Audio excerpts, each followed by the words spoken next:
वर्तमान अवस्था आउरी खराब आड़ को गला कारण यही जो अधिकार टी आमर थिला से अधिकार विषय आम बारंबार कहले सुधा राज्य सरकार कला ना किंतु वर्तमान यही गत सप्ताह पार्लियामेंट रे एक कला आईन संसद रे पास करागला जो थे कि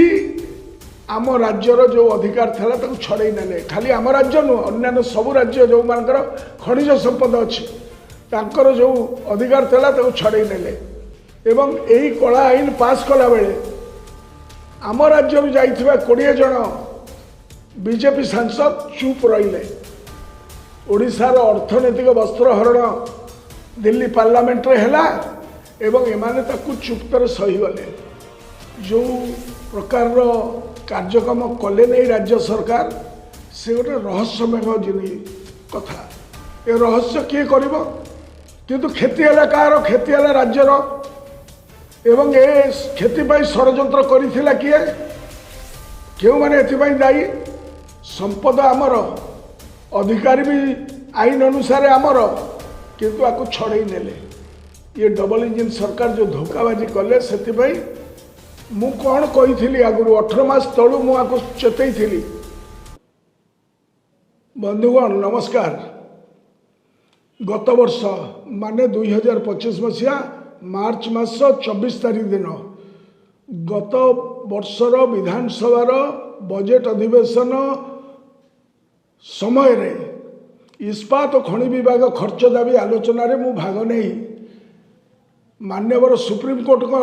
राय अनुजाई राज्यर संपद उपरे खनिज संपद उपरे शेष लगाइबा पई दृढ़ मत एवं प्रस्ताव डबल इंजिन सरकार बीजेपी राज्य बीजेपी सरकार के पाखे रखी थी। यह प्राय 18 मास बीतीगला किछि कले नहीं शेष लागू होते आमे पड़ोसी राज्य झारखंड भली पाखापाखि 30 लाख कोटी टंका पाई थांतु आमर जोटा वाजिब आरियर टंका एंड गोइंग फॉरवर्ड जो टंका जहाँ को सुप्रीम कोर्ट रो 9 जणिया संवैधानिक बेंच भारत वर्षर जो मानकर खनि संपद अच्छी ता उपरे से लैंड उपरे से जमी उपरे टिकस आदाय करने रेट्रोस्पेक्टिवली पिछला तारीख लगे कही 12टी पाखापाखि किस्ती नापी जदि ये कार्यक्रमटा होता पड़ोसी राज्य भली आम पाखापाखि 30 लाख कोटी टका पाई था जदि न पाइलु आज जो प्रकार कार्यक्रम कले नहीं राज्य सरकार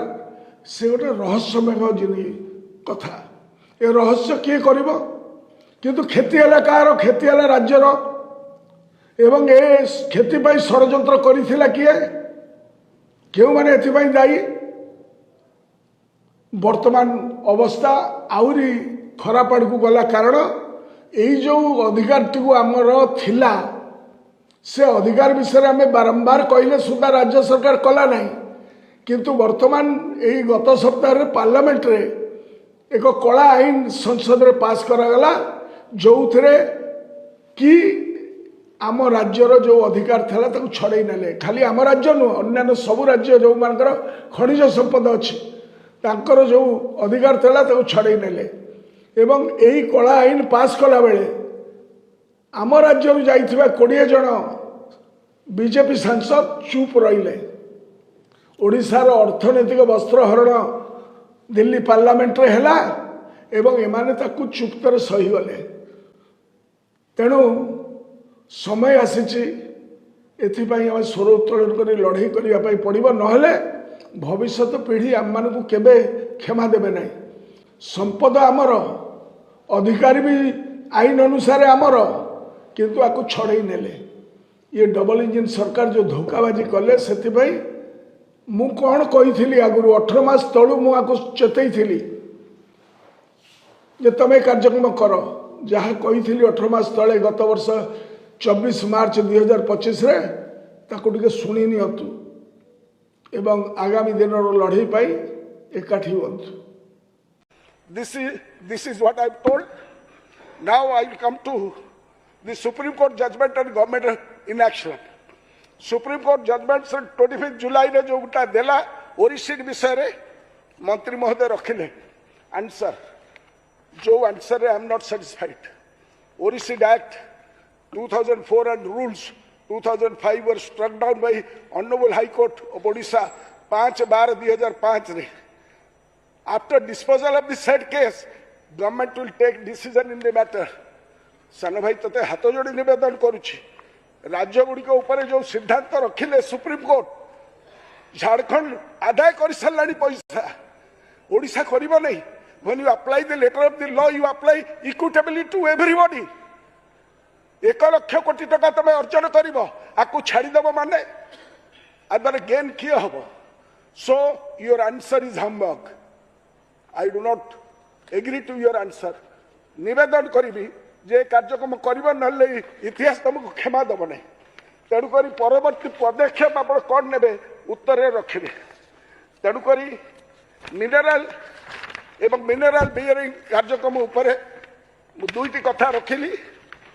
एवं अनफुलफिल्ड प्रॉमिसेस आमर चीफ मिनिस्टर कहना illegal mining the chief minister had placed to act on the justice Shah commission report on illegal mining stating he said and I quote jails ready for those who looted minerals no concrete action has been taken young friend kon action nabo a mining syndicate has accumulated enormous wealth and now exerts control over Odisha's political spectrum bring it to zero जो भूल अगे मैंने करी जाइछन्ति से भूल को देखै आ गोटे भूल करतु नहीं इतिहास तुमको क्षमा दब नहीं तेणु मु निवेदन करिबी जे कंक्लूजन रे मु ए विषय कहबी Odisha must now act to protect resources and its people stop mineral auction till the PESA is fully implemented across the state and transfer mines to OMC for state controlled resource management 1 2 implement the honorable Supreme Court's judgment to impose cess and taxes on all minerals and mineral bearing lands revise long term linkage policy to reflect fair market prices and withdraw the petition pending before the Honorable Supreme Court and introduce a new bill in this assembly in place of Orishad Act of 2004. Instead of involving third-party MDOs, the government should empower local cooperatives. लोकों का हाथों को क्षमता दियो नले लोक क्षमता तुमटू जो देइछती जो आशा रखछती ताकू भूली जिवे।